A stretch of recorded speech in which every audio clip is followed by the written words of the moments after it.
All right, I got it.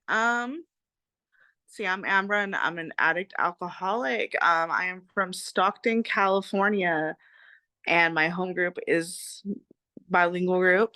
Um, really glad to be here. I came across this meeting about 2 or 3 weeks ago just because I was having a really hard day and I was needing a meeting. So I was like, it was like almost like 10 o'clock at night, and I said I'm gonna have to do a Zoom. And I found this one. What attracted me was it being a secular meeting and such, and that was very foreign to me, so really glad I came. And, earlier I was like, where do I even start? Especially since I was exposed to addictions and everything as an infant. I was born to 2 addict parents, and that kinda set the scene for, what was going to unfold. You know, growing up just in pure chaos. I never saw what a healthy relationship was. I never saw what healthy boundaries were or any of that. And one of my earliest memories was taking my sister into our bedroom while my parents screamed and yelled at each other. So by the time my parents did oh, I do want to put a trigger warning. I do talk, sexual abuse is a huge part of my story, along with self-harm and suicide attempts and stuff like that. So I just want to put that out there beforehand. So by the time my parents divorced, I was actually quite happy, which really isn't a common thing if you're sorry if I undo my cameras because like vanity is like one of my character defects, but I'm also trying to talk closer to the phone because I'm talking kind of quiet because of my roommates. But anyways, moving on. So yeah, and after the divorce, my dad ended up meeting a woman very shortly after, and you know the and she had an adult son, and when they had gotten together, um her son then molested me from the ages of 7 up until I was 9 years old. And I never really knew about that because my parents never talked to me about that, nor did they ever think that would happen, or they were trying to avoid it. I'm just gonna turn my camera off because I don't want you guys to just look at my forehead the whole time. Um, so anyways, so like after that happened, it just brought up a whole bunch of emotions, not to mention that I was dealing with quite a bit of trauma from being exposed to the chaos and stuff. So having lived in chaos for so long and then going through that, it's like my body didn't really know what to do. So I kind of carried that with me. And what made matters worse was my stepmom, after her son was finally put in prison for what he had done, my stepmom turned very abusive. Um, and by that, every day I was told how worthless I was, how I was a slut and a whore because it was my fault that her son did what he did to me. And my dad was very verbally abusive as well. And my real mother, she just really wasn't in the picture. She suffered from addiction and mental health and such. So, like from the abuse at home and everything else. And I was being bullied in school as well because kids are mean. I wasn't really like popular. I didn't really wear nice clothes or anything like that. So I guess my first addiction started when I was around 12 or 13. And that is when I started to indulge in self harm. And self harm pretty much evolved into suicide attempts from there. And I wasn't really getting the help I needed. My dad was just like my dad didn't know what mental health was. My family didn't really believe in mental health. So, my dad's just like, whatever, you're gonna do what you're gonna do. You're just doing this for attention and stuff like that. Um, so by the time I went to high school, I had gotten a boyfriend. He was a sophomore. I was a freshman, and I had went to his house, and that is when he gave me a shot of brandy, and that was like I think like the second time I've had alcohol in my life. I forgot to say that my first drink was when I was 5 years old. My dad would give me sips of beer because he thought it was funny that I liked it. But after that first drink of alcohol, like it didn't really do much for me. I didn't care for the taste, but I just felt the need to have more. And from that point forward, um, I would do pretty much anything for alcohol. I would start out with just going to friends' houses and raiding their parents' liquor cabinets and, filling the bottles up with water and stuff. And as the years progressed and I got older, I started to, start going on to online chat rooms where I would meet up with men and guys and I would lie about my age. I would say I was over the age of 18. And most of the time, after they found out, they would just leave and I would get the alcohol. But that really wasn't the case all those times. And yeah, then by the time my friends kind of caught up with me with the drinking and stuff and going to parties and stuff like that, I was always the one that would take it too far. I would always be the one that would have to bring their own bottle. I would drink my bottle and I would drink yours. And, I was always a sloppy mess. I was always embarrassing myself. I was being taken advantage of. And, all this, and my friends who I thought were friends at the time would purposely bring me along because they know I would get so drunk that, I wouldn't be able to get sent to these guys. And, they pretty much use me in order to get stuff. Um, and those party days lasted quite a little while. And um, eventually, I started doing cocaine, pills, acid, and everything else. I was 17. I had a boyfriend who was 23, and he had me try heroin for the first time. And from heroin, that's when I went to meth, and I did develop a meth addiction, which was played a pretty small role in my life because I kind of quit that after I got pregnant with my son 7 years ago. But the common theme though was I just wanted an escape. I didn't want to deal with the trauma. I didn't know, I didn't even know that you could deal with trauma in a healthy way, because that was just kind of my family's thing. Like, you just fucking do whatever you have to do to cover up that pain. And sadly, that was drugs and alcohol. And I was spiraling and spiraling, in my teenage years. I didn't start slowing down until I got pregnant. And that was around, I got pregnant at 21. I'd been with my son's father for like 4 or 5 months and we were living together. He was a raging alcoholic as well. And, it was, and it was fun. It was fine when we were both alcoholics and drinking. But when I had gotten pregnant, I had to stop that. And, he would still drink and I would get annoyed and mad. And it took a toll on our relationship. Then, he went back to his ex and, I was left single and pregnant. And, I kind of went through my pregnancy by myself. I had my son by myself and everything else. Like, and I just had this strong resentment against him. And, after I had my son, I suffered from postpartum depression really bad. And like, I'm not trying to make this into a pity party. I'm just saying it because it's what happened. And I was shamed for it. I wasn't like everyone's like, oh, you just had a baby. It should be the best fucking time of your life. You should be happy. You shouldn't be thinking about wanting to kill yourself. Like, and you know, I did what I knew what to do, and that was drink. And I was also smoking weed quite heavily as well. Um, which, I have a lot of parent guilt over this. And I do beat myself up over every day. Not every day, but sometimes that when my son was an infant, I was drunk a lot of the time, you know? And I felt like I should have been more for him as an infant, but that is something I'm probably gonna have to discuss with my counselor.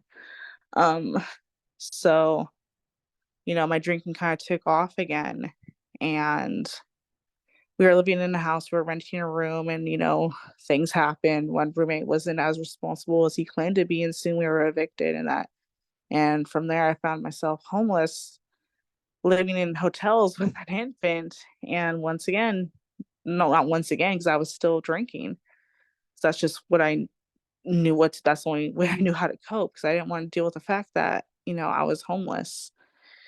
And from there I went into the shelter, and then I moved in with some sketchy ass people from Craigslist. And that was a pretty bad living arrangement. And this is the first time I got sober.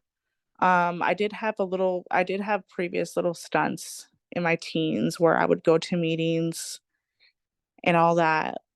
And, it didn't ever stick. But I do believe it did plant the seed for, later on.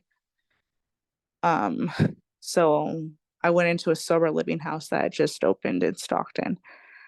And, we lived there. I had such a bad, nasty ass attitude because I thought I was better than them because I didn't have a CPS case. I didn't have a court case.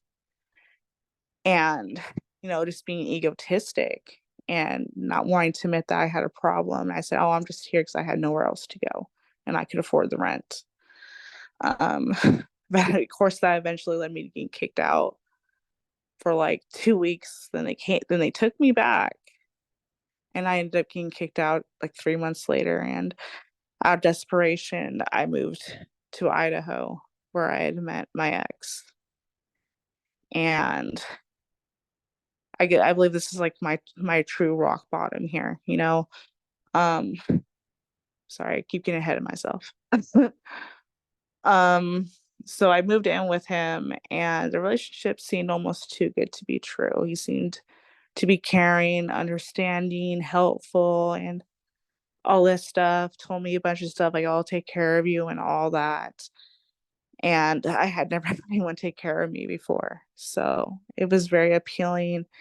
And I did stay sober for like the first 2 weeks because I was like, I'm gonna give this an honest try. But his mother was an alcoholic, and that's who we were staying with. And pretty soon, she always had that box of Franzia. Always. If it wasn't, and on the weekends or after she got paid, of course, she'd kick it up a notch and get some bottled whiskey or whatever. And soon I started picking up where I left off with drinking, and drinking became quite regular. I wasn't quite as bad as I was, but I can slowly inch myself over there. And after the first year, the relationship just went to shit. Um, I was being sexually abused. I was being raped pretty much regularly. And he saw no issue with it because he figured since I was his significant other, it's what I owed him. Um, and he would isolate me. He'd make sure I had no friends or no help where I was. He'd take the car and he'd be gone for hours upon hours, even after I said I needed, rides or something. um I can't breathe around cigarette smoke, and he would drive with the windows up, and he would smoke a cigarette with me and my toddler in the car, and it was just bad. And he would put me down over my belief system. He would call me a crazy bitch. He once spilled all my meds on the floor. It was just bad. And that's where the rock bottom comes in, because I would just drink. And I wasn't even drinking to escape anymore. I just drank because I didn't know what else to do. That and when I would drink, I would just cry. I would just cry about how much I hated my life. But I figured, you know what? If I'm destined to be with this person for the rest of my life, I'm not gonna there's no way in hell I'm gonna do it sober. And throw in the rapes and everything else. I just I need something to cope with it. And of course, like before long, he could never hold a job. It was hard for me to get work where we at. We were at a very secluded little town, and I could get jobs, but they were like minimum wage, and minimum wage in Idaho is like, I don't know, like 2 cents. Might as well be, you know? So he had opportunities to get better paying jobs because labor work and stuff, but he can never hold one. So we eventually ended up getting evicted and living in hotel rooms again, And, I just spent the whole time just drowning in self-pity. That's just kind of like that's like my only emotion through this whole entire thing is self-pity and being down on myself. And it zapped every bit of motivation out of me. I I was in fight or flight mode, but eventually got to that point. Sorry. Like I said, it was mostly just if I wasn't in fight or flight mode, I was just a zombie. I just didn't care anymore. I knew, and I started to think I had a problem. I just didn't fucking care.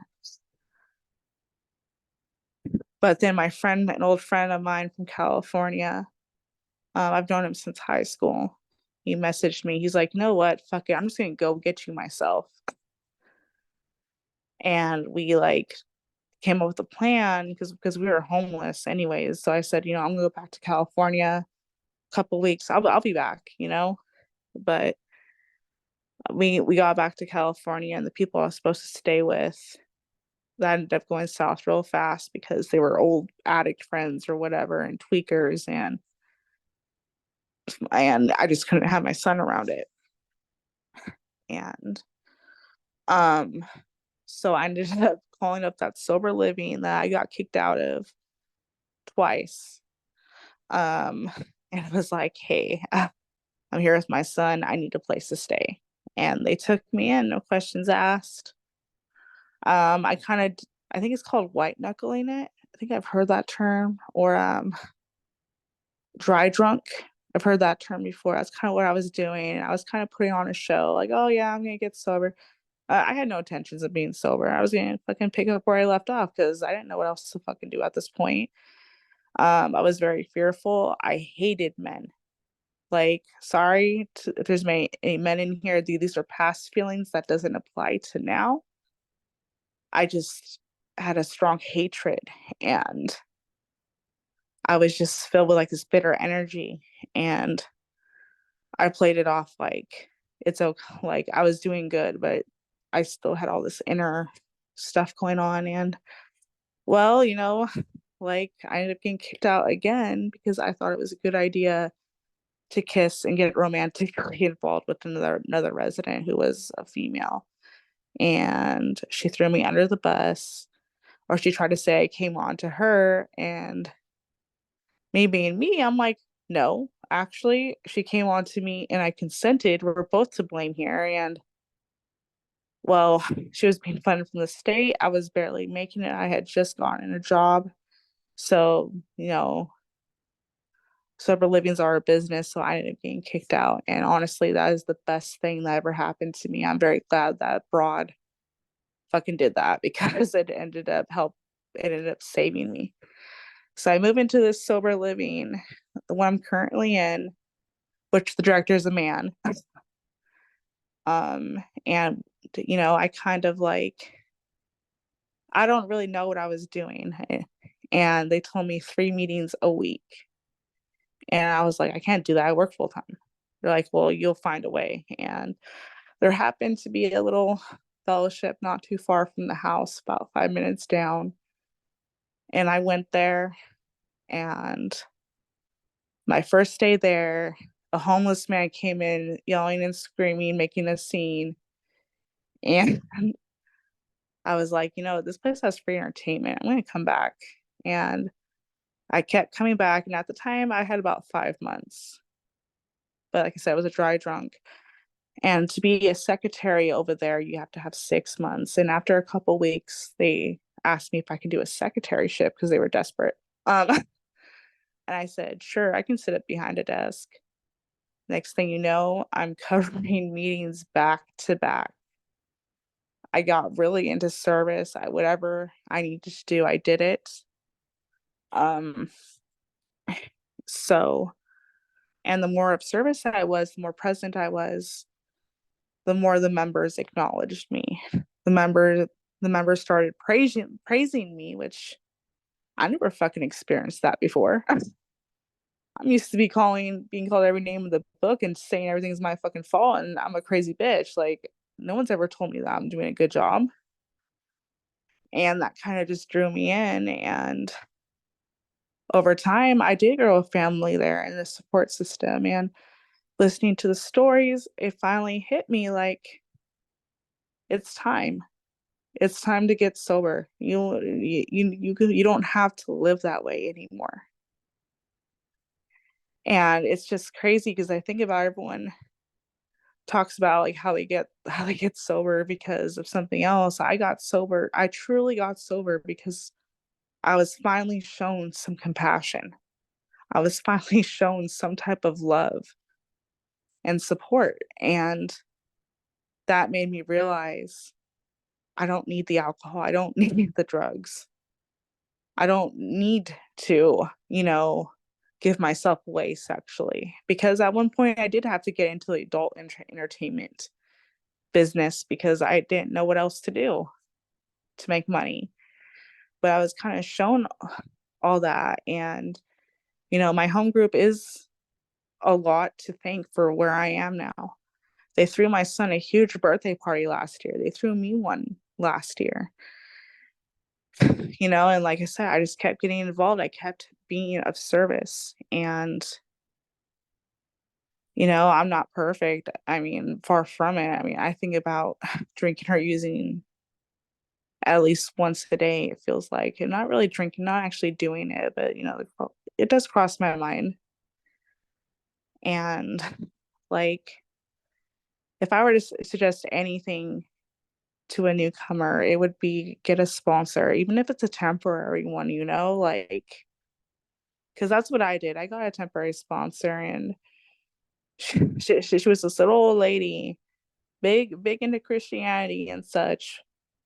I didn't agree with the damn thing she told me, like, but she showed me the ropes of AA. She got me through the first three steps, and then the time came, and I found my current sponsor, which I've talked about our relationship.